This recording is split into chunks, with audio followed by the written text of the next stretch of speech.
ರುದ್ರಪ್ರಯಾಗದ ಭಯಾನಕ ನರಭಕ್ಷಕ. ಅಧ್ಯಾಯ 22. ಚಿರತೆಗೆ ಆಕಸ್ಮಿಕಗಳ ಅದೃಷ್ಟ. ತಮ್ಮ ವ್ಯರ್ಥ ಪ್ರಯತ್ನ ಮತ್ತು ಸೋಲುಗಳನ್ನೆಲ್ಲ ತಮ್ಮ ಹಣೆಬರಹಕ್ಕೆ ಆರೋಪಿಸುವ ಶಿಕಾರಿದಾರರ ಅಭಿಪ್ರಾಯಗಳನ್ನು ನಾನು ಸಂಪೂರ್ಣವಾಗಿ ನಿರಾಕರಿಸುತ್ತೇನೆ. ಒಬ್ಬ ಕಾಡುಪ್ರಾಣಿಯೊಂದನ್ನು ಶಿಕಾರಿ ಮಾಡಲು ಅಥವಾ ಫೋಟೋ ತೆಗೆಯಲು ಕಾಯುತ್ತಾ ಕುಳಿತಿದ್ದರೆ ಅವನ ಹಣೆಬರಹವಾಗಲಿ ಅವನ ಜಾತಕವಾಗಲಿ ಅಲ್ಲಿಗೆ ಬರಲಿರುವ ಅಥವಾ ಬರೆದಿರುವ ಪ್ರಾಣಿಯ ಮೇಲೆ ಪ್ರಭಾವ ಬೀರುತ್ತದೆಂದು ನಾನಂತೂ ನಂಬಿಲ್ಲ. ಕಾಡು ಪ್ರಾಣಿಗಳು ಆಹಾರಾನ್ವೇಷಣೆಗೂ ಆತ್ಮರಕ್ಷಣೆಗೂ ತಮ್ಮ ಇಂದ್ರಿಯ ಸೂಕ್ಷ್ಮತೆಯನ್ನು ಎಷ್ಟೊಂದು ಅವಲಂಬಿಸಿರುತ್ತವೆಂದರೆ ನಾಗರಿಕ ಮನುಷ್ಯನಿಗಿಂತ ಅವುಗಳ ಇಂದ್ರಿಯಗಳು ಸಹಸ್ರಪಾಲು ವೇಗವಾಗಿಯೂ ಸೂಕ್ಷ್ಮವಾಗಿಯೂ ಇರುತ್ತವೆ. ನಮಗೆ ಕಾಣದ ಚಲನೆ, ಬಣ್ಣ, ಸದ್ದು, ವಾಸನೆ ಇತ್ಯಾದಿಗಳು ನಮಗೆ ಗೋಚರಿಸದ ಮಾತ್ರಕ್ಕೆ ಅವಕ್ಕೂ ತಿಳಿಯುವುದಿಲ್ಲ ಎಂದು ನಾವು ಭಾವಿಸಿದರೆ ಅದು ನಮ್ಮ ಅಜ್ಞಾನವಷ್ಟೇ. ಕಾಡು ಪ್ರಾಣಿಗಳ ಬುದ್ಧಿ ಸೂಕ್ಷ್ಮದ ತಪ್ಪು ಅಂದಾಜು ಹಾಗೂ ನಿಶ್ಚಲವಾದ ಗಂಟೆಗಟ್ಟಲೆ ತಾಳ್ಮೆಯಿಂದ ಕಾಯುವ ಸಾಮರ್ಥ್ಯ ಇಲ್ಲದಿರುವುದೇ ಅನೇಕ ಶಿಕಾರಿದಾರರ ಹಣೆಬರಹಕ್ಕೆ ಕಾರಣವೆಂದು ಹೇಳಬಹುದು. ಮಾಂಸಾಹಾರಿ ಪ್ರಾಣಿಗಳ ಕಿವಿ ಎಷ್ಟೊಂದು ಚುರುಕಾಗಿರುತ್ತವೆನ್ನುವುದಕ್ಕೆ ನಿಮಗೊಂದು ಉದಾಹರಣೆಯಾಗಿ ನನ್ನ ಈಚಿನ ಅನುಭವವೊಂದನ್ನು ನಿಮಗೆ ತಿಳಿಸುತ್ತೇನೆ. ಒಂದು ದಿನ ಕಳೆದ ಮಾರ್ಚ್ ತಿಂಗಳಲ್ಲಿ ನಾನು ಬಹಳ ದಿನಗಳಿಂದ ಫೋಟೋ ತೆಗೆಯಬೇಕೆಂದು ಪ್ರಯತ್ನಿಸುತ್ತಿದ್ದ ಒಂದು ಹೆಬ್ಬುಲಿ ಇದ್ದ ಜಾಗ ಪತ್ತೆ ಮಾಡಿದೆ. ಅದೊಂದು ಕಡವೆಯನ್ನು ಕೊಂದು ಅರ್ಧ ತಿಂದಿತ್ತು. ಆಗ ಹಣ್ಣೆಲೆಗಳೆಲ್ಲ ಉದುರುವ ಕಾಲವಾದ್ದರಿಂದ ಇಡೀ ಕಾಡಿನ ನೆಲವೆಲ್ಲ ಒಣಗಿದ ತರಗೆಲೆಗಳಿಂದ ಮುಚ್ಚಿಹೋಗಿತ್ತು. ಆ ಹೆಬ್ಬುಲಿ ವಿಶ್ರಮಿಸುತ್ತಿದ್ದ ಕಾಡಿಗೂ ಅದು ಅರೆ ತಿಂದು ಬಿಟ್ಟಿದ್ದ ಕಡವೆಗೂ ನಡುವೆ ಸುಮಾರು 50 ಗಜ ಉದ್ದ 30 ಗಜ ಅಗಲದ ಮೈದಾನ ಇತ್ತು. ಆ ಮೈದಾನದ ಬಳಿಯೇ ಅಡಿಯಿಂದ ಮುಡಿಯವರೆಗೆ ದಟ್ಟ ಕೊಂಬೆಗಳಿದ್ದ ಒಂದು ಮರ ಬೆಳೆದಿತ್ತು. ಹುಲಿ ಕಡವೆಯನ್ನು ಕೊಂದ ಜಾಗದಲ್ಲಿ ದಟ್ಟ ಕಾಡಿನ ಮರೆ ಇಲ್ಲದ್ದರಿಂದ ಅದು ಅಲ್ಲಿಂದ ಕೊಂಚ ದೂರದಲ್ಲಿದ್ದ ಕಾಡಿನೊಳಗೆ ಸರಿದು ವಿಶ್ರಮಿಸುತ್ತಿತ್ತು. ಕೆಲವು ಸಾರಿ ಶಿಕಾರಿ ಮಾಡಲು ಅಥವಾ ಫೋಟೋ ತೆಗೆಯಲು ಹುಲಿ ಅಥವಾ ಚಿರತೆ ಅವಿತಿರುವ ಜಾಗ ಕರಾರುವಕ್ಕಾಗಿ ತಿಳಿದುಕೊಳ್ಳಬೇಕಾಗುತ್ತದೆ. ಕಾಡಿನ ಹಕ್ಕಿಗಳು, ಕೋತಿಗಳು ಈ ಕೆಲಸಕ್ಕೆ ಶಿಕಾರಿಯವರಿಗೆ ತುಂಬ ಸಹಾಯ ಮಾಡಬಲ್ಲವು. ಎಷ್ಟೋ ಸಾರಿ ಕೋತಿಗಳನ್ನು, ಹಕ್ಕಿಗಳನ್ನು ಹುಲಿ ಇದೆ ಎಂದು ಅನುಮಾನಿಸುವ ದಿಕ್ಕಿನೆಡೆಗೆ ಉಪಾಯವಾಗಿ ನಾವೇ ಅಟ್ಟಬಹುದು. ಈ ಕೆಲಸಕ್ಕೆ ಅತ್ಯುತ್ತಮವಾದ ಹಕ್ಕಿಗಳೆಂದರೆ ಕಾಡುಕೋಳಿ, ಚಿಟ್ಟುಕೋಳಿ, ನವಿಲು, ನೆಲಗುಬ್ಬಿ ಮುಂತಾದವು. ಪ್ರಾಣಿಗಳಲ್ಲಿ ಕೋತಿಗಳು ಮತ್ತು ಕಾಡು ಕುರಿಗಳನ್ನು ಹೇಳಬಹುದು. ಹುಲಿ, ಚಿರತೆಗಳು ಮಲಗಿರುವ ಅಥವಾ ಅವಿತಿರುವ ದಿಕ್ಕಿನ ಕಡೆಗೆ ಇವು ಹೋಗುವಂತೆ ಅಟ್ಟಿದರೆ ಹುಲಿಯನ್ನು ಕಂಡೊಡನೆ ಬಹುದೂರದಿಂದಲೇ ಇವು ಹುಯಿಲೆಬ್ಬಿಸುತ್ತವೆ. ಕಾಡಿಗೆ ಅಗತ್ಯವಾದ ಬುದ್ಧಿ ಸೂಕ್ಷ್ಮ ಇರುವ ಶಿಕಾರಿದಾರನಾದರೆ ನಿರಾಯಾಸವಾಗಿ ಇದರಿಂದ ಹುಲಿ ಇರುವ ಜಾಗ ತಿಳಿಯಬಹುದು. ಈ ಹುಲಿಯೇನೂ ಗಾಯಗೊಂಡ ಪ್ರಾಣಿಯಲ್ಲ. ನಾನೇ ಸುಲಭವಾಗಿ ಅದಿರುವ ಜಾಗ ಪತ್ತೆ ಮಾಡಬಹುದಿತ್ತು. ಆದರೆ ಹಾಗೆ ಮಾಡಿದರೆ ಅದರ ಫೋಟೋ ತೆಗೆಯಬೇಕೆಂಬ ನನ್ನ ಉದ್ದೇಶವೇ ಹಾಳಾಗುತ್ತಿತ್ತು. ಆದ್ದರಿಂದಲೇ ನಾನು ಒಂದಷ್ಟು ಕೋತಿಗಳನ್ನು ಆ ಕಡೆಗೆ ಅಟ್ಟಿ ಹುಲಿಗೆ ಕೊಂಚವೂ ಅನುಮಾನ ಬರದಂತೆ ಅದು ಇದ್ದ ಜಾಗ ತಿಳಿದುಕೊಂಡೆ. ಆ ಬಯಲಿನ ಪಕ್ಕ ಇದ್ದ ಮರದ ಬಳಿಗೆ ಸದ್ದಾಗದಂತೆ ಪೊದೆಗಳ ಮರೆಯಲ್ಲೇ ಹೋಗಿ ನಿಶ್ಶಬ್ದವಾಗಿ ಆ ಮರ ಹತ್ತಿ ಕೊಂಬೆಗಳ ಕವಲುಗಳಲ್ಲಿ ಜಾಗ ಮಾಡಿಕೊಂಡು ಕುಳಿತೆ. ಸುತ್ತಲಿದ್ದ ಎಲೆಯ ಪರದೆಯಲ್ಲಿ ನನ್ನ ಮೂವಿ ಕ್ಯಾಮೆರಾದ ಲೆನ್ಸಿಗೆ ಅಡ್ಡ ಬರುವಂತಹ ಕೊಂಬೆಗಳನ್ನು ಮಾತ್ರ ಸರಿಸಿ ಜಾಗ ಮಾಡಿದೆ. ನನ್ನ ದೃಷ್ಟಿಗೆ ಎದುರಿರುವ ಬಯಲು ಮತ್ತು ಅದರಾಚೆಗಿದ್ದ ಕಾಡು ಇಷ್ಟು ಮಾತ್ರ ಕಾಣುತ್ತಿತ್ತು. ನನ್ನ ದೃಷ್ಟಿಯಿಂದ ಹೇಳುವುದಾದರೆ ನಾನು ಅತ್ಯುತ್ತಮವಾಗಿ ಅಡಗಿ ಕುಳಿತಿದ್ದೇನೆಂದೇ ಹೇಳಬಹುದು. ನಾನು ಕುಳಿತ ಕೊಂಚ ಹೊತ್ತಿನೊಳಗೆ ಹುಲಿಯಿದ್ದ ಕಾಡೊಳಗಿಂದ 2 ಚೋರೆ ಹಕ್ಕಿಗಳು ಪಟಪಟ ರೆಕ್ಕೆ ಬಡಿದು ಮೇಲೆದ್ದು ಹಾರಿಹೋದುವು. ಮತ್ತೆ ಕೆಲವು ಸಮಯದ ನಂತರ ಪಿಪೆಟ್ ಹಕ್ಕಿಗಳ ಗುಂಪೊಂದು ಪೊದೆಗಳೆಡೆಯಿಂದ ಮೇಲೆದ್ದು ಹಾರಿ ಎಲೆಯೆಲ್ಲ ಉದುರಿ ಬೋಳಾಗಿದ್ದ ಒಂದು ಮರದ ಮೇಲೆ ಕುಳಿತವು. ಈ ಹಕ್ಕಿಗಳಾವುವೂ ಗಾಬರಿಯ ದನಿ ಮಾಡಿರಲಿಲ್ಲ. ಆದರೂ ಅವುಗಳು ವರ್ತಿಸಿದ ರೀತಿಯಿಂದಲೇ ನನಗೆ ಹುಲಿ ಹೊರಹೊರಟಿದೆ ಎಂದು ಚೆನ್ನಾಗಿ ಗೊತ್ತಾಯಿತು. ಕೆಲವು ನಿಮಿಷಗಳ ನಂತರ ಅತ್ತಿತ್ತ ನೋಡುತ್ತಿದ್ದ ನನಗೆ ಹಠಾತ್ತಾಗಿ ಹಸುರೆಲೆಗಳ ನಡುವೆ ಒಂದು ಬಿಳಿಯ ಚುಕ್ಕೆ ಕಂಡಿತು. ಆ ಚುಕ್ಕೆ ಮೊದಲು ಅಲ್ಲಿರಲಿಲ್ಲ ಎನ್ನಿಸಿತು. ಹಾಗಾದರೆ ಅದೇನಿರಬಹುದು? ನಾನು ಆ ಬಿಳಿಯ ಚುಕ್ಕೆಯನ್ನೇ ಬಹಳ ಹೊತ್ತು ದಿಟ್ಟಿಸಿ ನೋಡಿದೆ. ಅನಂತರ ಕಣ್ಣು ಹೊರಳಿಸಿ ಕಾಡಿನ ಬೇರೆಲ್ಲಾದರೂ ಅಂಥ ಬಿಳಿ ಚುಕ್ಕೆ ಕಾಣುತ್ತದೆಯೇ ಪರೀಕ್ಷಿಸಿದೆ. ಎಲ್ಲೂ ಒಂದೇ ಒಂದು ಬಿಳಿಯ ಚುಕ್ಕೆ ಕಾಣಲಿಲ್ಲ. ನನಗೆ ಆ ಚುಕ್ಕೆ ಪೊದೆಗಳೆಡೆಯಲ್ಲಿ ಕಾಣುತ್ತಿರುವ ಹುಲಿಯ ಮುಖದ ಬಿಳಿಯ ಭಾಗವೇ ಇರಬೇಕು ಎನ್ನಿಸಿತು. ವಾಸ್ತವವಾಗಿ ಹುಲಿಯ ಮುಖದ ತುಣುಕೆ ಎಲೆಗಳ ನಡುವೆ ನನಗೆ ಕಾಣುತ್ತಿದ್ದುದು. ನಾನು ಅಷ್ಟೊಂದು ಸದ್ದಿಲ್ಲದೆ ಬಂದು ಅಲ್ಲಿ ಮರ ಹತ್ತಿ ಕುಳಿತಿದ್ದರೂ ಅದರ ಅತಿಸೂಕ್ಷ್ಮ ಕಿವಿಗಳಿಗೆ ಏನೋ ಅನುಮಾನಾಸ್ಪದವಾದ ಸದ್ದು ಕೇಳಿರಬೇಕು. ಅದಕ್ಕೆ ಅದು ಸದ್ದಿಲ್ಲದೆ ಅಲ್ಲಿಗೆ ಬಂದು ನನ್ನಂತೆಯೇ ಏನಾದರೂ ಅನುಮಾನಾಸ್ಪದವಾದುದು ಕಾಣುತ್ತದೆಯೇ ಎಂದು ವೀಕ್ಷಿಸುತ್ತಾ ಕುಳಿತಿದ್ದು. ಕಾಡಿನಲ್ಲೆಲ್ಲ ದಟ್ಟವಾಗಿ ಒಣಗಿದ ತರಗೆಲೆಗಳು ರಾಶಿ ಬಿದ್ದಿದ್ದವು. ಹುಳು ಹುಪ್ಪಟೆಗಳು ಸರಿದಾಡಿದರೂ ಸದ್ದಾಗುತ್ತಿತ್ತು. ಅಂಥದರಲ್ಲಿ ಈ ಹೆಬ್ಬುಲಿ ತಂಗಾಳಿಯಂತೆ ಸದ್ದಿಲ್ಲದೆ ಬಂದುದನ್ನು ನೋಡಿ ಆಶ್ಚರ್ಯವಾಯಿತು. ಅದು ನಾನು ಅಲ್ಲಿಗೆ ಬಂದಿದ್ದನ್ನು ನೋಡಿಲ್ಲದಿದ್ದರೂ ಇದ್ದಲ್ಲಿಂದಲೇ ನಾನು ಅಲ್ಲಿ ಮರ ಹತ್ತಿದಾಗ ಆಗಿರಬಹುದಾದ ಕ್ಷೀಣ ಸದ್ದಿನ ಜಾಗ ಯಾವುದಿರಬಹುದು ಎಂಬುದನ್ನು ಅಂದಾಜು ಮಾಡಿ ಸಂಶಯದಿಂದ ಅವಲೋಕಿಸುತ್ತಾ ಕುಳಿತಿತ್ತು. ನಾನು ಅದಕ್ಕೆ ಅನುಮಾನ ಬರದಂತೆ ಕುಳಿತಲ್ಲೇ ಕಲ್ಲಾಗಿ ಕುಳಿತೆ. ಸುಮಾರು ಅರ್ಧ ಗಂಟೆ ನೋಡಿದ ನಂತರ ಹುಲಿಗೆ ಸಂಶಯ ಪರಿಹಾರವಾಯಿತೆಂದು ಕಾಣುತ್ತದೆ. ಎದ್ದು ನಿಂತು ಆಕಳಿಸಿ ಮೈ ಮುರಿದು ಹೊರಬಂದು ಆ ಬಯಲನ್ನು ನನ್ನ ಮರದಡಿಯೇ ದಾಟಿ ತಿಂದು ಬಿಟ್ಟಿದ್ದ ಕಡವೆಯ ಬಳಿಗೆ ಹೋಯಿತು. ನಾನು ಶಿಕಾರಿಯವರ ನೇಕರನ್ನು ನೋಡಿದ್ದೇನೆ. ಎಷ್ಟೋ ಸಾರಿ ಅವರು ಮಚಾನು ಕಟ್ಟುತ್ತಾ ಕಡಿದ ಕೊಂಬೆಗಳನ್ನು ಅಲ್ಲೇ ಕೆಳಗೆ ಚೆಲ್ಲಾಪಿಲ್ಲಿಯಾಗಿ ಎಸೆದಿರುತ್ತಾರೆ. ಈ ಶಿಕಾರಿಯವರು ಅಂಥ ಸಂದರ್ಭಗಳಲ್ಲಿ ಆ ಮರದ ಕೆಳಗೆ ಮಾತಾಡುತ್ತಾ ಗಲಾಟೆ ಎಷ್ಟು ಮಾಡಬಹುದೆಂದು ಯೋಚಿಸಿ. ಇಂಥ ಅಜಾಗರೂಕ ಶಿಕಾರಿಯವರು ತಾವು 100 ಸಾರಿ ಶಿಕಾರಿಗೆ ಕುಳಿತರೂ ಒಂದು ಹುಲಿಯನ್ನಾಗಲಿ ಚಿರತೆಯನ್ನಾಗಲಿ ಹೊಡೆಯುವುದಿರಲಿ ನೋಡಲು ಸಿಕ್ಕಿಲ್ಲ ಎಂದು ಹೇಳುವುದನ್ನು ಕೇಳಿದ್ದೇನೆ. ಅದರಲ್ಲಿ ನನಗೆ ಅಚ್ಚರಿಯ ಅಂಶವೇನೂ ಕಾಣುತ್ತಿಲ್ಲ. ಇವರೇ ಕೊನೆಗೆ ತಮ್ಮ ವೈಫಲ್ಯಕ್ಕೆ ಹಣೆಬರಹವೇ ಕಾರಣವೆಂದು ದೂರುತ್ತಾರೆ. ನಾವು ಈವರೆಗೆ ಚಿರತೆಯನ್ನು ಹೊಡೆಯಲಾಗದಿದ್ದುದು ಚಿರತೆಯ ಅದೃಷ್ಟವೆಂದೇ ಹೇಳಬಹುದು. ನಾವು ಮಾಡಬೇಕಾದುದನ್ನೆಲ್ಲ ಮಾಡಿ ವಹಿಸಬೇಕಾದ ಎಚ್ಚರಿಕೆಯನ್ನೆಲ್ಲ ವಹಿಸಿದ್ದೆವು. ಆದರೂ ಸಣ್ಣ ಸಣ್ಣ ದುರದೃಷ್ಟಕರ ಆಗುಹೋಗುಗಳಿಂದ ಚಿರತೆ ಇನ್ನೂ ಜೀವ ಉಳಿಸಿಕೊಂಡಿತ್ತು. ಮೊದಲನೆಯ ಸಾರಿ ನನಗೆ ಸರಿಯಾದ ಸಮಯಕ್ಕೆ ಟಾರ್ಚ್ ಸಿಗಲಿಲ್ಲ. ಇನ್ನೊಮ್ಮೆ ನನ್ನ ಮೇಲಿನ ಅಟ್ಟಣೆಯಲ್ಲಿ ಕುಳಿತಿದ್ದ ಇಬೋಟ್ಸನ್ನರ ಮಚಾನಿನ ಹಲಗೆ ಮುರಿಯಿತು. ಕೊನೆಯದಾಗಿ ಜಿನ್ ಕತ್ತರಿಯನ್ನು ಎತ್ತಿ ಹಾಕಿ ಅದರ ಹಲ್ಲು ಮುರಿದಿದ್ದರಿಂದ ಚಿರತೆ ಪಾರಾಗಿ ಹೋಯಿತು. ಹೀಗೆ ಒಂದಿಲ್ಲೊಂದು ಕ್ಷುಲ್ಲಕ ಆಕಸ್ಮಿಕಗಳಿಂದ ಚಿರತೆ ಪ್ರಾಣ ಉಳಿಸಿಕೊಂಡಿತ್ತು. ಹಾಗಾಗಿ ನಾನು ಇಬೋಟ್ಸನ್ ಆ ಮುದುಕಿಯ ಹೆಣದ ಬಳಿಯಲ್ಲಿ ಚಿರತೆ ಹೊಡೆಯಲು ವಿಫಲರಾಗಿ ಹಿಂತಿರುಗಿದಾಗ ಚಿರತೆಯನ್ನು ಖಂಡಿತ ಹೊಡೆದೇ ಹೊಡೆಯುತ್ತೇನೆಂಬ ಆಶಾವಾದದಲ್ಲಿದ್ದೆ. ರುದ್ರಪ್ರಯಾಗಕ್ಕೆ ಮೊದಲು ಬಂದಾಗ ಚಿರತೆ ಹೊಡೆಯುತ್ತೇನೆಂದು ಎಷ್ಟು ನಂಬಿಕೆ ಇತ್ತೋ ಅದಕ್ಕಿಂತಲೂ ಈಗ ಹೆಚ್ಚಿತ್ತು. ಏಕೆಂದರೆ ಈಗ ನನಗೆ ಚಿರತೆಯ ಚಲನವಲನ ನಡವಳಿಕೆಗಳ ಬಗ್ಗೆ ಮೊದಲಿಗಿಂತ ಹೆಚ್ಚು ಗೊತ್ತಿತ್ತು. ಆದರೆ ನಾನು ಅಲಕಾನಂದ ನದಿಯ ಸೇತುವೆಗಳೆರಡನ್ನೂ ಬಂದ್ ಮಾಡಿ ಚಿರತೆ ನದಿಯ ಎಡದಂಡೆಯಲ್ಲೇ ಉಳಿಯುವಂತೆ ಮಾಡಿದ್ದು ಮಾತ್ರ ನನ್ನ ಮನಸ್ಸನ್ನು ಕೊರೆಯುತ್ತಾ ಇತ್ತು. ನಾನು ಯಾವ ರೀತಿಯಿಂದ ಯೋಚಿಸಿದರೂ ನದಿಯ ಬಲದಂಡೆಯ ಜನಗಳು ನೆಮ್ಮದಿಯ ನಿಟ್ಟುಸಿರು ಬಿಡುತ್ತಾ ಆರಾಮಾಗಿರಬೇಕಾದರೆ ಎಡದಂಡೆಯವರು ಒಂದಾದ ಮೇಲೊಂದರಂತೆ ಚಿರತೆಗೆ ಆಹುತಿಯಾಗುತ್ತಾ ಇರುವುದು ಅನ್ಯಾಯ ಎಂದೆನ್ನಿಸುತ್ತಿತ್ತು.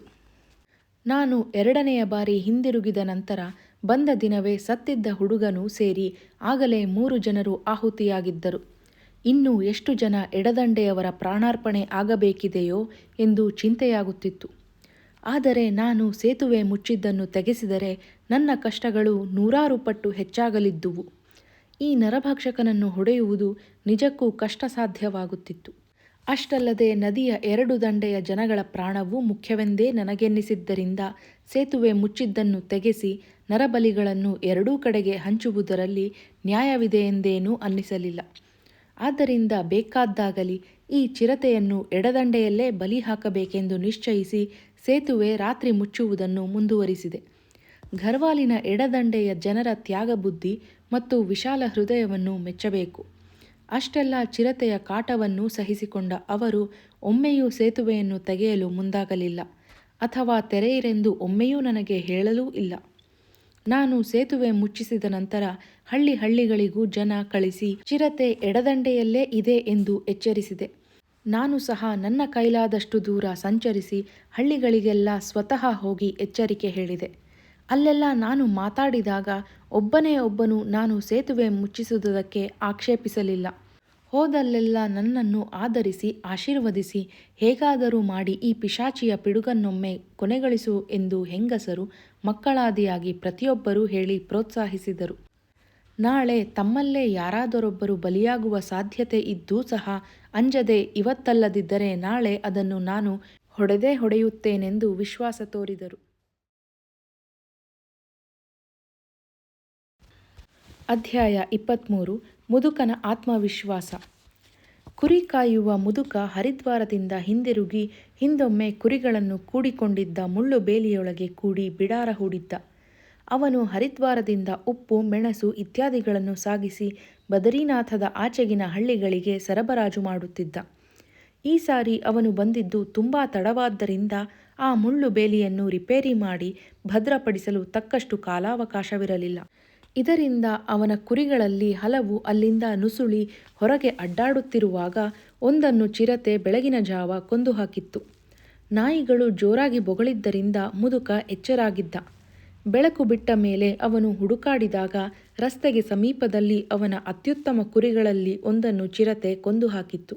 ಹಿಂದಿನ ರಾತ್ರಿ ಈ ನರಭಕ್ಷಕ ಚಿರತೆ ವರ್ತಿಸಿರುವ ರೀತಿ, ಚಿರತೆಗಳು ನರಭಕ್ಷಕಗಳಾದ ಮೇಲೆ ಅವು ಮನುಷ್ಯರೊಡನೆ ವ್ಯವಹರಿಸುವುದರಿಂದ ಅವುಗಳ ನಡವಳಿಕೆಗಳಲ್ಲಿ ಆಗುವ ಬದಲಾವಣೆಗೆ ಉದಾಹರಣೆ ಎನ್ನಬಹುದು. ನಮ್ಮ ಜಿನ್ ಕತ್ತರಿಯಲ್ಲಿ ಅದರ ಹಿಂಗಾಲು ಸಿಕ್ಕಿಕೊಂಡು ಯಾತನೆ ಪಡುತ್ತಾ ಕತ್ತರಿಯನ್ನು ಕಾಡೊಳಗೆ ಹಲವಾರು ಗಜ ದೂರ ಎಳೆದಾಡಬೇಕಾಗಿ ಬಂದುದು ಚಿರತೆಗೆ ನಿಜವಾಗಿಯೂ ಆಘಾತವಾಗಿರಬೇಕು. ಅದು ಭೀಕರವಾಗಿ ಘರ್ಜಿಸಿದ್ದೇ ಇದಕ್ಕೆ ಸಾಕ್ಷಿ. ಆದ್ದರಿಂದ ಜಿನ್ ಕತ್ತರಿಯಿಂದ ತಪ್ಪಿಸಿಕೊಂಡ ನಂತರ ಕೆಲವು ಕಾಲವಾದರೂ ಕಾಡಿನ ಏಕಾಂತ ಪ್ರದೇಶಕ್ಕೆ ತೆರಳಿ ತನ್ನ ಮಾನಸಿಕ ಹಾಗೂ ದೈಹಿಕ ಆಘಾತಗಳಿಂದ ಚೇತರಿಸಿಕೊಳ್ಳಲು ಎಳೆಸುತ್ತದೆ ಎಂದು ನಾವೆಲ್ಲ ನಿರೀಕ್ಷಿಸುತ್ತೇವೆ ಅಲ್ಲವೇ? ಆದರೆ ಅದಕ್ಕೆ ಸಂಪೂರ್ಣ ವ್ಯತಿರಿಕ್ತವಾಗಿ ಅದು ಜಿನ್ ಕತ್ತರಿಯಿಂದ ತಪ್ಪಿಸಿಕೊಂಡ ಮೇಲೆ ಅಲ್ಲೇ ಅವಿತಿದ್ದು ನಮ್ಮ ಚಲನವಲನಗಳನ್ನೆಲ್ಲ ಗಮನಿಸಿತ್ತು. ನಾವು ಪೆಟ್ರೋಮ್ಯಾಕ್ಸ್ ದೀಪ ಹಾಕಿಕೊಂಡು ಅಲ್ಲೆಲ್ಲ ಹುಡುಕಾಡಿದ್ದನ್ನು ನೋಡಿ ನಾವು ಹಿಂದಿರುಗಿ ಬಂದು ಮಾವಿನ ಮರ ಹತ್ತಿ ಮಚಾನಿನ ಮೇಲೆ ನಿದ್ರಿಸಲಾರಂಭಿಸಿದ ನಂತರ ಅದು ಮಾವಿನ ಮರದ ಕೆಳಗೆಲ್ಲ ಓಡಾಡಿತ್ತು. ಇಬೋಟ್ಸನ್ ನಮ್ಮ ಮಚಾನಿದ್ದ ಮಾವಿನ ಮರದ ಸುತ್ತ ಮುಳ್ಳು ಬೇಲಿ ಅಡಗಿಸಿದ್ದರು. ಏಕೆಂದರೆ ನರಭಕ್ಷಕ ಚಿರತೆಗಳು ಅವುಗಳನ್ನು ಹೊಡೆಯಲು ಮರದ ಮೇಲೆ ಕುಳಿತಿರುವ ಶಿಕಾರಿದಾರನನ್ನೇ ಮರ ಹತ್ತಿ ಕೊಂದು ಹಾಕಿರುವ ಅನೇಕ ಉದಾಹರಣೆಗಳಿವೆ. ಈಗಲೂ ಮಧ್ಯಪ್ರದೇಶದಲ್ಲಿ ಒಂದು ನರಭಕ್ಷಕ ಚಿರತೆ ಈವರೆಗೆ 4 ಜನ ಶಿಕಾರಿದಾರರನ್ನು ಮರ ಹತ್ತಿ ಮಚಾನಿನ ಮೇಲೆ ಕೊಂದು ತಿಂದಿದೆ. ಆ ಚಿರತೆ ಆಸುಪಾಸಿನ 40 ಜನರನ್ನು ಕೊಂದು ಹಾವಳಿ ಮಾಡಿದೆ ಎಂಬ ವರ್ತಮಾನವನ್ನು ಕೇಳಿದ್ದೇನೆ. ಈ ಚಿರತೆ ನಾವು ಹತ್ತಿ ಕುಳಿತಿದ್ದ ಮಾವಿನ ಮರದ ಕೆಳಗೆ ಯಾವ ದುರುದ್ದೇಶದಿಂದ ಬಂದಿತ್ತೋ ಗೊತ್ತಿಲ್ಲ. ಆದರೆ ಇಲ್ಲೆಲ್ಲ ಅಡ್ಡಾಡಿದ ಅನಂತರ ಅಲ್ಲಿಂದ ಊರೊಳಗೆ ಹೋಗಿ ಹಿಂದಿನ ದಿನ ಆ ಮುದುಕಿಯನ್ನು ಕೊಂದಲ್ಲಿ ಓಡಾಡಿತ್ತು. ಅಲ್ಲಿಂದ ಮುಂದೆ ಅದು ನಾವು ಬಂದ ದಾರಿಯಲ್ಲೇ ಕೆಳಗಿಳಿದು ಯಾತ್ರಿಕರ ಮಾರ್ಗ ಹಿಡಿದು ರುದ್ರಪ್ರಯಾಗಕ್ಕೆ ಬಂದು ರುದ್ರಪ್ರಯಾಗದ ಊರೊಳಗಿನ ರಸ್ತೆಯಲ್ಲೇ ಮುಂದುವರಿದು ನಮ್ಮ ಐಬಿ ಬಳಿಗೆ ಹೋಗಿ ಅಲ್ಲೆಲ್ಲ ಓಡಾಡಿತ್ತು. ಹಿಂದಿನ ರಾತ್ರಿ ಬಂದಿದ್ದ ಮಳೆಯಿಂದ ನೆಲವೆಲ್ಲ ತುಂಬ ಒದ್ದೆಯಾಗಿದ್ದರಿಂದ ಜಿನ್ ಕತ್ತರಿಯಲ್ಲಿ ಅದು ಸಿಕ್ಕಿಕೊಂಡಲ್ಲಿಂದ ಹಿಡಿದು ನಮ್ಮ ಐಬಿಯವರೆಗೂ ಅದರ ನಡವಳಿಕೆಯನ್ನು ಚಲನವಲನಗಳನ್ನು ನಾನು ಸ್ಪಷ್ಟವಾಗಿ ಗುರುತಿಸಲು ಸಾಧ್ಯವಾಯಿತು.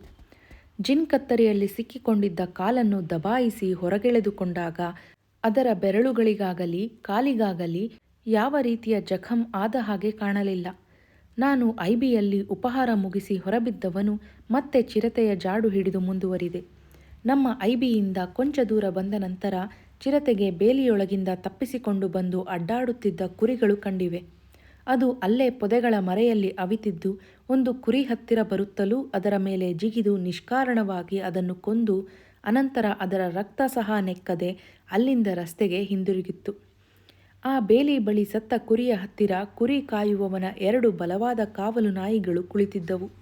ಅವೆರಡನ್ನೂ ಮುದುಕ ಚೈನು ಹಾಕಿ ಗೂಟಕ್ಕೆ ಕಟ್ಟಿದ್ದ. ಈ ಜಾತಿಯ ಕಾವಲು ನಾಯಿಗಳನ್ನು ಹಿಮಾಲಯದಾದ್ಯಂತ ಕುರಿ ಕಾಯುವವರು ಸಾಕಿಕೊಂಡಿರುತ್ತಾರೆ.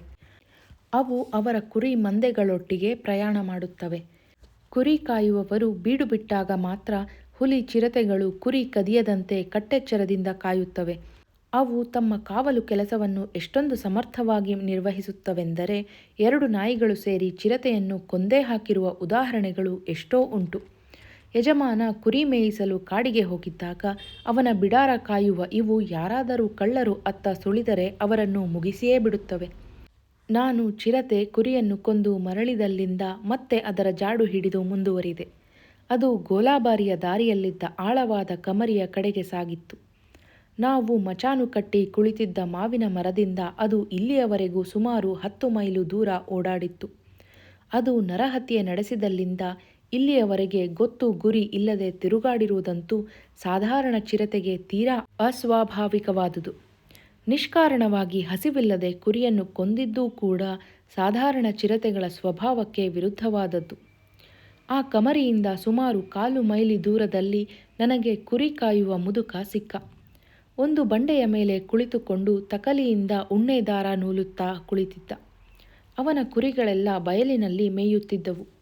ನನ್ನನ್ನು ನೋಡಿ ತಕಲಿಯನ್ನು, ಉಣ್ಣೆಯ ದಾರದುಂಡೆಗಳನ್ನು ಅವನ ಬೃಹದಾಕಾರದ ಜೋಳಿಗೆ ಜೇಬಿಗೆ ಇಳಿಬಿಡುತ್ತಾ ನಾನು ಕೊಟ್ಟ ಸಿಗರೇಟನ್ನು ತೆಗೆದುಕೊಂಡು, ಅವನ ಕ್ಯಾಂಪಿನ ಮಾರ್ಗವಾಗೇ ನಾನು ಬಂದಿದ್ದೇನು ಎಂದು ಪ್ರಶ್ನಿಸಿದ. ಅದಕ್ಕೆ ನಾನು ಹೌದೆಂದು ತಲೆಯಾಡಿಸುತ್ತಾ, ನೀನು ಹೇಳುವ ನರಭಕ್ಷಕ ಪಿಶಾಚಿ ಮಾಡಿರುವ ಕೆಲಸವನ್ನೂ ದಾರಿಯಲ್ಲಿ ನೋಡಿದೆ. ನಿನ್ನ ಅವೆರಡು ಕಾವಲು ನಾಯಿಗಳನ್ನು ಮುಂದಿನ ಸಾರಿ ಹರಿದ್ವಾರಕ್ಕೆ ಹೋದಾಗ ಯಾರಾದರೂ ಹಾವುಗೊಲ್ಲರಿಗೋ ಹಕ್ಕಿ ಪಿಕ್ಕಿಯವರಿಗೋ ಗಿರಾಕಿ ಸಿಕ್ಕರೆ ಮಾರಿಬಿಡುವುದು ಒಳ್ಳೆಯದು. ಆ ಚಿರತೆಯನ್ನು ಓಡಿಸಿ ಕುರಿಯನ್ನುಳಿಸುವ ಧೈರ್ಯ ಸಾಮರ್ಥ್ಯಗಳು ಇಲ್ಲದ ಮೇಲೆ ಆ ನಾಯಿಗಳನ್ನು ಯಾಕೆ ದಂಡಕ್ಕೆ ಸಾಕಬೇಕು ಎಂದು ಟೀಕಿಸಿದೆ. ಅದಕ್ಕೆ ಆ ಗಂಭೀರ ಮುದುಕ ನಿರಾಕರಿಸಿ ತಲೆಯಾಡಿಸುತ್ತಾ, ನಮ್ಮಂಥ ಅನುಭವಸ್ಥ ಮುದುಕರೇ ಎಷ್ಟೋ ಸಾರಿ ಎಷ್ಟೊಂದು ತಪ್ಪು ಮಾಡುತ್ತೇವೆ, ಆಮೇಲೆ ಅದಕ್ಕೆ ಸರಿಯಾದ ದಂಡ ತೆರುತ್ತೇವೆ. ನಿನ್ನೆ ನಾನು ಮಾಡಿದ ತಪ್ಪಿಗೆ ಆ ಸತ್ತ ಕುರಿಯ ದಂಡ ತೆರಬೇಕಾಯಿತು. ನನ್ನ ಆ 2 ನಾಯಿಗಳಿಗೆ ಹುಲಿಗಿಂತ ಹೆಚ್ಚಿನ ಧೈರ್ಯ ಇದೆ ಸ್ವಾಮಿ. ಅವಕ್ಕೆ ಅವಕಾಶ ಸಿಕ್ಕಿದ್ದರೆ ಆ ಚಿರತೆಯನ್ನು ಸಿಗಿದು ಹಾಕುತ್ತಿದ್ದವು, ಇಲ್ಲ ಆ ಪ್ರಯತ್ನದಲ್ಲಿ ಅವಾದರೂ ಸಾಯುತ್ತಿದ್ದವು.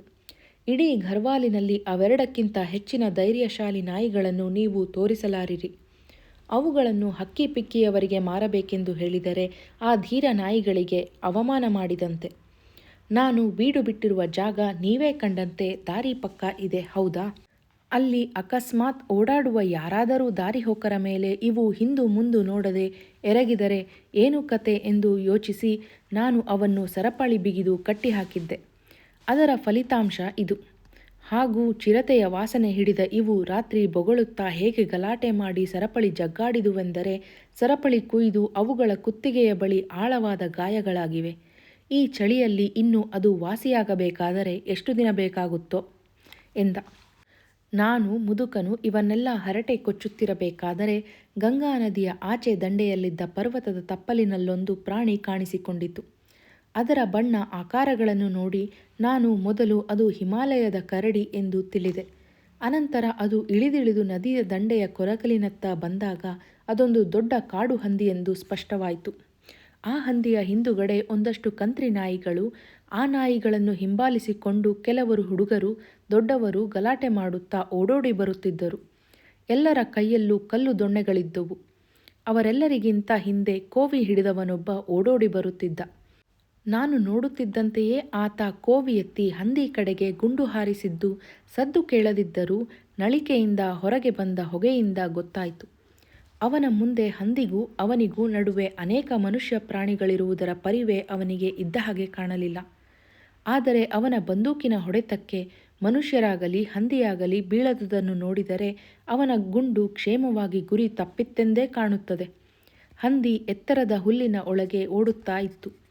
ನದಿಯ ದಂಡೆಯ ಬಳಿಯಲ್ಲಿ ಮಾತ್ರ ಕುರುಚಲು ಕಾಡಿತ್ತು.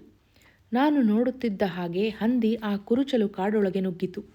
ಅದರ ಬೆನ್ನಿಗೆ ನಾಯಿಗಳೂ ನುಗ್ಗಿದವು. ನಾನು ಕುರಿ ಕಾಯುವ ಮುದುಕನು ಮುಂದೇನಾದೀತೆಂದು ಕುತೂಹಲದಿಂದ ನೋಡುತ್ತಾ ಇದ್ದೆವು.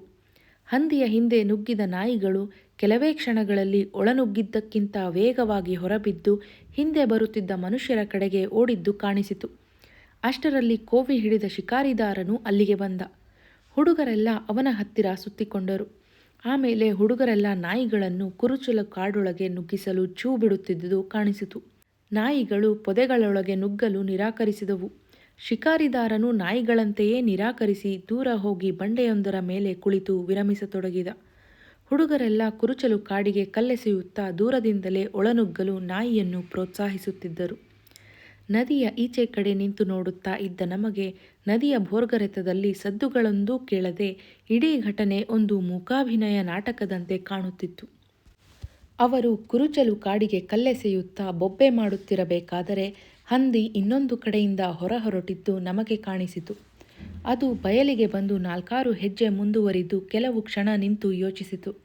ಅನಂತರ ಒಂದೇ ನೆಗೆತಕ್ಕೆ ರಭಸದಿಂದ ಹರಿಯುತ್ತಿದ್ದ ನದಿಗೆ ಹಾರಿತು. ಕಾಡು ಹಂದಿಗಳು ಒಳ್ಳೆಯ ಈಜುಗಾರರು ಮತ್ತು ಮಹಾಧೈರ್ಯದ ಪ್ರಾಣಿಗಳು. ನದಿ ಬಹಳ ರಭಸದಿಂದ ಹರಿಯುತ್ತಿದ್ದರೂ ಹಂದಿ ಧೈರ್ಯಗುಂದದೆ ಈಜುತ್ತಲೇ ಇತ್ತು. ಮಹಾಪ್ರಯಾಸದಿಂದ ಈಜುತ್ತಿದ್ದರೂ ನನಗೆ ಕೊನೆ ಬಾರಿ ಕಂಡಾಗ ಆಗಲೇ 3/4 ಭಾಗ ಈಜಿ ಎದುರು ದಡದ ಹತ್ತಿರಕ್ಕೆ ಬಂದಿತ್ತು. ಅದು ಕೆಳಗೆಲ್ಲೋ ಎದುರು ದಡ ಖಂಡಿತ ಹತ್ತುತ್ತಿರುತ್ತೆನ್ನುವುದರಲ್ಲಿ ನನಗೆ ಸಂಶಯವಿಲ್ಲ. ಆ ಹಂದಿ ನಿಮ್ಮ ರೈಫಲಿನಲ್ಲಿ ಹೊಡೆಯಬಹುದಾದ ದೂರದಲ್ಲಿತ್ತೆ ಸಾಹೇಬ್ ಎಂದು ಪಕ್ಕದಲ್ಲಿದ್ದ ಕುರಿ ಕಾಯುವ ಮುದುಕ ಹೇಳಿದ. ಹೌದು, ನಸುನಗುತ್ತಾ ನಾನು ಹೇಳಿ, ಹಂದಿಯನ್ನು ನಾನು ನನ್ನ ರೈಫಲಿನಲ್ಲಿ ಸುಲಭವಾಗಿ ಹೊಡೆಯಬಹುದಿತ್ತು. ಆದರೆ ಘರ್ವಾಲಿಗೆ ನಾನು ರೈಫಲ್ ತಂದಿರುವುದು ಪ್ರಾಣ ಉಳಿಸಿಕೊಳ್ಳಲು ಹೊಳೆಗೆ ಹಾರಿ ಈಜುತ್ತಿರುವ ಈ ಹಂದಿಗಳನ್ನು ಹೊಡೆಯುವುದಕ್ಕಲ್ಲ. ನೀನು ಯಾವುದನ್ನು ಪಿಶಾಚಿ ಎಂದು ಕರೆಯುತ್ತಿದ್ದೆಯೋ, ಯಾವುದನ್ನು ನಾನು ಚಿರತೆ ಎಂದು ನಂಬಿದ್ದೇನೋ ಅದನ್ನು ಹೊಡೆಯುವುದಕ್ಕೆ ಎಂದೆ. ಅದು ಅಸಲಿ ಮಾತು. ನಿನ್ನ ನಂಬಿಕೆ ನಿನಗೆ, ನನ್ನ ನಂಬಿಕೆ ನನಗೆ. ನೀನೀಗ ವಾಪಸ್ ಹೊರಟಿದ್ದೀಯ. ಬಹುಶಃ ಮತ್ತೊಮ್ಮೆ ನಾವಿಬ್ಬರೂ ಒಬ್ಬರನ್ನೊಬ್ಬರು ಸಂಧಿಸುವುದಿಲ್ಲೆಂದು ಕಾಣುತ್ತದೆ. ನಿನಗೆ ಶುಭವಾಗಲಿ. ನನ್ನ ಆಶೀರ್ವಾದ ನಿನಗೆ ಸದಾ ಉಂಟು. ನನ್ನ ನಂಬಿಕೆ ಸರಿಯೋ ನಿನ್ನ ನಂಬಿಕೆ ಸರಿಯೋ ಕಾಲವೇ ನಿರ್ಧರಿಸಲಿ ಬಿಡು. ಅದನ್ನು ನಾವು ತಲೆಗೆ ಹಚ್ಚಿಕೊಳ್ಳುವುದು ಬೇಡ ಎಂದು ಹೇಳುತ್ತಾ ಮುದುಕ ಎದ್ದ. ಆ ಮುದುಕನನ್ನು ನಾನು ಮತ್ತೆ ನೋಡಲಿಲ್ಲವಲ್ಲ ಎಂದು ವಿಷಾದವಾಗುತ್ತದೆ. ತನ್ನ ಬಗ್ಗೆ, ತನ್ನ ನಾಯಿಗಳ ಬಗ್ಗೆ ಅಸದೃಶ ಅಭಿಮಾನವಿದ್ದ ಆ ಹಸನ್ಮುಖಿ ಮುದುಕ ಹೆಮ್ಮೆಯ ವ್ಯಕ್ತಿ.